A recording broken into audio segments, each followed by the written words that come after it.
এই জুলাই সনদ নিয়ে অনেক কথাবার্তা হচ্ছে। আমি একজন ক্ষুদ্র রাজনৈতিক নেতা হিসাবে মনে করি, কর্মী হিসাবে মনে করি, জুলাই সনদ দেশের জনগণের প্রয়োজন নাই।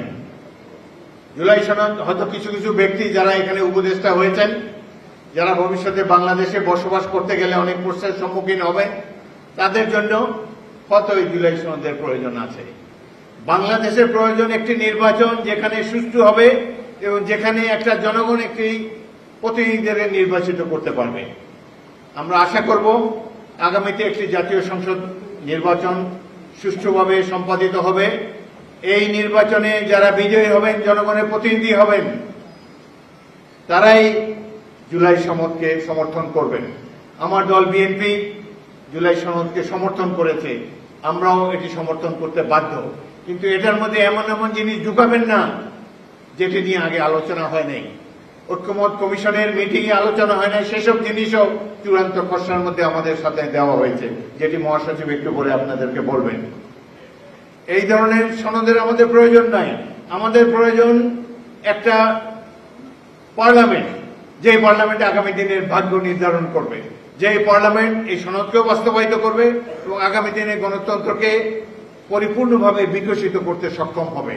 তাহলে এই ধরনের এই যে বিদেশ থেকে আমদানি করা কয়েকজন তথাকথিত পণ্ডিত ব্যক্তির পণ্ডিতির মাধ্যমে যে সমাবেশ, যেই সনদ বারবার আমরা দেখতে পাচ্ছি, সনদের কোনো প্রয়োজন নাই। প্রয়োজন একটি প্রতিনিধিত্বশীল জাতীয় সংসদ, সত্যিকারের জনপ্রতিনিধি, যারা আগামী দিনে বাংলাদেশের ভাগ্য গড়ে তুলবে, তারা নির্ধারণ করবে আগামী দিনে বাংলাদেশের গতিপথ কি হবে।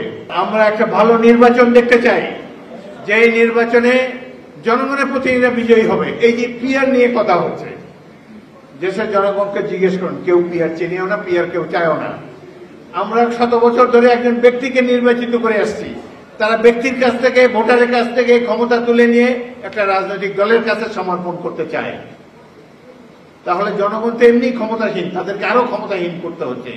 সুতরাং আমরা চাই বর্তমান যে ব্যবস্থা নির্বাচন হচ্ছে, সেই ব্যবস্থার মাধ্যমে যাতে নির্বাচন হয়। এই যে আপার হাউসে যে পিআরের মাধ্যমে আপার হাউস গঠন করার প্রয়োজন কথা বলা হয়েছে, এটি নিয়ে কিন্তু কোনো ঐক্যমত হয় নাই ঐক্যমত কমিশনে। এটা আচমকা আমাদের কাছে উপরে চাপিয়ে দেওয়ার চেষ্টা করছে। বিএনপি দেশের সবচেয়ে জনপ্রিয় দল, শক্তিশালী দল। আমরা কেবলমাত্র নির্বাচনটা যাতে হতে পারে এই জন্য অনিচ্ছা সত্ত্বেও অনেক কিছুতে রাজি হয়েছি, কিন্তু তারা একে বিএনপির দুর্বলতা ভেবে নিয়েছে। একের পর এক জনগণের কাছে গ্রহণযোগ্য নয় এমন সব জিনিস এই সনদের মধ্যে তারা ঢুকিয়ে দিয়েছে।